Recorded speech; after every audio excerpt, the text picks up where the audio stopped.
Daily. Taste the Daily. Panchayat ఎన్నికల రిజర్వేషన్లపై dedicated commission రాష్ట్ర ప్రభుత్వానికి నివేదిక సమర్పించింది. పంచాయతీలు వార్డుల వారీగా ఎస్సీ ఎస్టీ బీసీ రిజర్వేషన్లు 50% మించకుండా సిఫారసు చేసింది. డెడికేటెడ్ కమిషన్ ఆధారంగా రాష్ట్ర ప్రభుత్వం రిజర్వేషన్లు ఖరారు చేయనుంది. ఈ నెల 24న హైకోర్టు విచారణకు ముందే రాష్ట్ర ప్రభుత్వం ఈ ప్రక్రియను పూర్తి చేయనుంది. ఈ నెల 24 లేదా 25న షెడ్యూల్ ప్రకటించేందుకు రాష్ట్ర ఎన్నికల సంఘం సిద్దమైంది. 12,733 పంచాయతీ 1,12,288 వార్డుల్లో డిసెంబర్ 16 వరకు 3 విడతల్లో పంచాయతీ ఎన్నికలు పూర్తి చేసేలా కసరత్తు చేస్తోంది.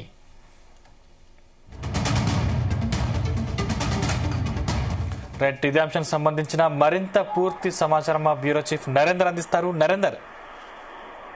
సందీప్, బ్రేకింగ్ న్యూస్ అందుతుంది మనకు. పంచాయతీ ఎన్నికల రిజర్వేషన్లపై డెడికేషన్ కమిషన్ కు రాష్ట్ర ప్రభుత్వానికి నివేదిక సమర్పించినటువంటి పరిస్థితి ఉంది. ఎందుకంటే ఈవినింగ్ దాదాపు 2-3 గంటలుగా రాష్ట్ర ఎన్నికల సంఘం అదేవిధంగా జిల్లా కలెక్టర్లతోనూ ఎస్పీలతోటూ అదేవిధంగా సిఎస్ రామకృష్ణారావుతో కలిసి వీడియో కాన్ఫరెన్స్ నిర్వహించారు. దీంట్లో ఎలక్షన్స్ ఎప్పుడు పెట్టాలన్న దాని మీద ఒక కన్ఫ్యూజన్ రావడం జరిగింది. వచ్చే వారం రోజుల్లో షెడ్యూల్ రిలీజ్ చేయాల్సిన అవసరం ఉందని కూడా భావించారు. ఖచ్చితంగా కూడా డిసెంబర్ 2nd వీక్ నుంచి 2 వారాల్లోగా అంటే దాదాపు డిసెంబర్ 20వ తేదీలోగా ఎలక్షన్స్ 3 విడతల్లో జరపాలని కూడా సూత్రప్రాయంగా నిర్ణయం తీసుకుని రాష్ట్ర ప్రభుత్వానికి సూచించింది. అయితే ఇందులో భాగంగానే ఇప్పుడు డెడికేషన్ కమిషన్ కూడా రాష్ట్ర ప్రభుత్వానికి ఒక నివేదిక సమర్పించినటువంటి పరిస్థితి. ఎందుకంటే మనం చూసాం ఇప్పటికే 42% రిజర్వేషన్ అంశం మీద రాష్ట్ర ప్రభుత్వం మల్లగులాలు పడుతుంది. ఒక పక్క 47% రిజర్వేషన్లు ఇచ్చి తీరుతామని చెప్పినటువంటి నేపథ్యంలో అది ఇప్పుడు హైకోర్టులో కానీ సుప్రీంకోర్టులో కూడా పేచీ పడడంతో కొట్టివేసినటువంటి నేపథ్యంలో స్పెషల్ పిటిషన్ సుప్రీంకోర్టు దాకా వెళ్ళారు. అక్కడ కూడా చేతనుభవమైనటువంటి నేపథ్యంలో క్యాబినెట్ లో నిర్ణయం తీసుకున్నారు. అవసరమైతే పార్టీల పరంగా 42% వెళ్ళాలనే నిర్ణయం తీసుకున్నటువంటి నేపథ్యంలో ఇప్పుడు కోర్టు కూడా ఫైనల్ గా నిర్ణయం కోసం ఎదురు చూస్తోంది. ఈ నెల 24వ తేదీన హైకోర్టు విచారణకు ఉన్న నేపథ్యంలో అంతకంటే ముందే రాష్ట్ర ప్రభుత్వం ఈ ప్రక్రియను పూర్తి చేయాలని కూడా నిర్ణయానికి వచ్చినట్టుగా తెలుస్తోంది. ఈ నెల 24 లేదా 25న షెడ్యూల్ ప్రకటించే విధంగా రాష్ట్ర ఎన్నికల సంఘం కూడా సిద్ధమైంది. కనుక దాదాపు 50% లోపే మించకుండా, ఎందుకంటే ఆల్రెడీ మనం చూసాం ఎస్సీ ఎస్టీల కలిపి 25% ఉంది. 10% ఎస్సీలకు 15% ఎస్సీలకు, మిగతా 25% మించకుండా అంటే 22 లేదా 25 లోపే బీసీలకు రిజర్వేషన్ ఇవ్వాలన్నటువంటి ఆలోచన రాష్ట్ర ప్రభుత్వం చేస్తోంది. ఒకవేళ అది వర్కౌట్ అయితే ఆ రకంగా చేయాలి, లేదంటే కులాలను బేస్ చేసుకొని 42% అన్ని కులాలకు ఈ ప్రాతినిధ్యం వహించేలాగా కాంగ్రెస్ పార్టీ ఇతర పార్టీలకు కూడా సూచించాలన్నట్టు భావిస్తుంది. కానీ ఏదైనా కూడా పంచాయతీ ఎన్నికల రిజర్వేషన్లపై డెడికేషన్ కమిషన్ గతంలో ఈ కాంగ్రెస్ ప్రభుత్వం వేసింది కాబట్టి ఆ రిపోర్ట్ ని ఇప్పుడు నివేదిక సమర్పించిన నేపథ్యంలో ఇప్పుడు పంచాయతీలు వార్డుల వారీగా ఎస్సీ ఎస్టీ బీసీల రిజర్వేషన్లకు 50% మించకుండా సిఫారసు ఈ డెడికేషన్ కమిషన్ చేసింది. కనుక ఈ కమిషన్ ఆధారంగా రాష్ట్ర ప్రభుత్వం రిజర్వేషన్లను ఖరారు చేయనుంది. ఎక్కడెక్కడ ఏ నియోజకవర్గంలో ఏ జిల్లాలో ఎవరెవరికి ఎలాంటి రిజర్వేషన్ దక్కబోతుంది, బీసీలకు ఎక్కడ, ఎస్సీలకు ఎక్కడ, ఎస్టీలకు ఎక్కడ, మహిళలకు ఎక్కడ పోటీ చేయాలి, ఇవన్నీ వివరాలు కూడా దాంట్లో పొందుపరుస్తుంది. కనుక రాష్ట్ర ప్రభుత్వం ఎలాంటి నిర్ణయం తీసుకుంటుంది అనేది మనం చూడాల్సిన అవసరం ఉంది. ఈ నెల 24న హైకోర్టు విచారణ ముందే ఈ ప్రక్రియ అంతా పూర్తి చేసే అవకాశం అయితే కనిపిస్తుంది.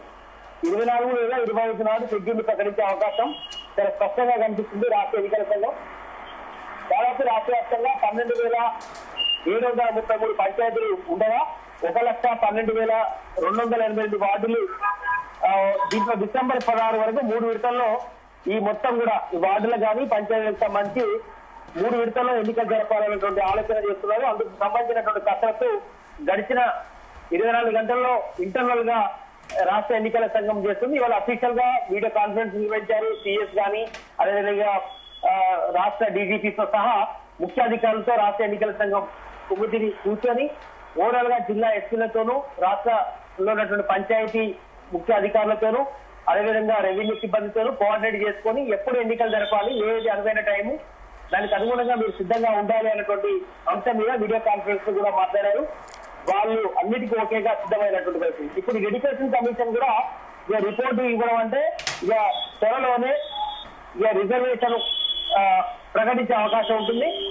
దీన్ని బట్టి ముందుకెళ్లే అవకాశం అయితే కనిపిస్తుంది. ఒక వారం రోజులు ఇవాళ 21 అంటే 26 లేదా 27 తేదీలోగానే షెడ్యూల్ వచ్చే అవకాశం ఉంటుంది. అదే సమయంలో రాష్ట్ర ప్రభుత్వం అంటే కాంగ్రెస్ ప్రభుత్వం అధికారులకు వచ్చి 2 సంవత్సరాలు పూర్తి చేసుకోబోతుంది. డిసెంబర్ 1 నుంచి సంబరాలకు ఈ ప్రభుత్వం సిద్ధమవుతోంది కనుక 1 నుంచి 10వ తారీఖులోపు ఈ సంబరాలు జరపబోతున్నటువంటి నేపథ్యంలో మరి ఎన్నికల కోడ్ కానీ షెడ్యూల్ ఇవన్నీ వస్తున్న నేపథ్యంలో అది ఏ రకంగా ముందుకు తీసుకెళ్తారు, ముందే జరుపుతారా లేదంటే ఇదంతా అయిపోయిన తర్వాత షెడ్యూల్ లేటుగా చేసే అవకాశం ఉందా, ఇవన్నీ కూడా మనకు రేపు ఒక క్లారిటీ వచ్చే అవకాశం ఉంది. రేపు సీఎం కూడా ఉన్నతాధికారులతో మాట్లాడుతున్నటువంటి చర్చ జరుగుతోంది. ఇప్పటికే గవర్నమెంట్ కి అయితే నివేదిక ఇచ్చారు. ఎడ్యుకేషన్ కమిషన్ కానీ రాష్ట్ర ఎన్నికల సంఘం కానీ పూర్తిగా గడిగడిగా ఎన్నికలు త్వరగా పెట్టాలనే నిర్ణయానికి అయితే వచ్చింది. ఎందుకంటే కేంద్ర ప్రభుత్వం నుంచి రావాల్సినటువంటి నిధులు కానీ అదే సమయంలో రాష్ట్రంలో ఉన్నటువంటి చాలా అంశాల మీద కూడా చాలా సీరియస్ గా కసరత్తు చేస్తుంది. జూబ్లీహిల్స్ ఉప ఎన్నిక గెలవడం, కంటోన్మెంట్ గెలవడం, కాంగ్రెస్ కు అనువైనటువంటి వాతావరణం ఉంది రాష్ట్రంలో అన్నటువంటి పరిస్థితి నేపథ్యంలో ఇదే ఉప్పుతోటి స్థానిక సంస్థల్లో కూడా అధిక సీట్లు గెలుచుకొని సత్తా దాటాలన్నటువంటి ఆలోచనతో ఉంది. కాస్త 42% రిజర్వేషన్ విషయంలో ఇవ్వలేకపోయామన్నటువంటి అసంతృప్తి ఉన్నప్పటికీ కూడా అది కోర్టు పరిధిలో ఉంది. తమ చేతిలో ఏమీ లేదు అనే విషయాన్ని ఇప్పటికే చెప్తూ వస్తుంది ముఖ్యమంత్రి గాని మంత్రులు గాని. తమ ప్రయత్నం అంతా చేశాం. అసెంబ్లీలో కానీ మండలిలో బిల్లులు ప్రవేశపెట్టడం, గవర్నర్లు పంపడం, సుప్రీంకోర్టు దాకా వెళ్ళడం, డెడికేషన్ కమిషన్ చేయడం, కులగణన చేయడం, ఇవన్నీ కూడా మా వంతుగా చేశాం. కేంద్రమే ఆపుతుందనేటువంటి నిందను కేంద్రం మీద చూసేసి ఇప్పుడు ఎన్నికలకు వెళ్లే అవకాశం అయితే చాలా స్పష్టంగా కనిపిస్తుంది.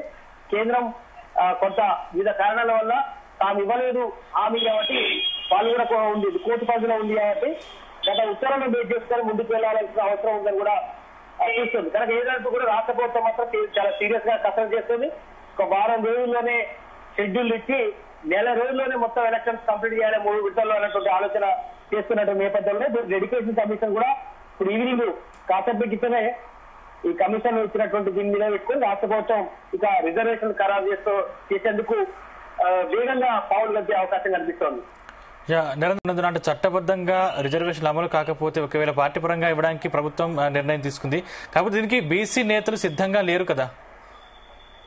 ఇప్పుడు ఆర్ఎస్ఎస్ రాజ్యసభ సభ్యుడిగా బీజేపీ ఎంపీగా ఉన్నారు, జాగల శ్రీనివాస్ గౌడ్ ఉన్నారు, అదేవిధంగా జీఎస్టీ కూడా ఏర్పడింది. వివిధ రాజకీయ పార్టీలు కూడా అందరూ ఐక్యమై ఖచ్చితంగా రాష్ట్రంలో ఒక పెద్ద ఉద్యమాన్ని తీసుకొస్తామన్నటువంటి ఆలోచన చేస్తున్నారు గత కొన్ని వారాలుగా. బట్ రేపు కూడా మీటింగ్ పెట్టుకుంటున్నారు.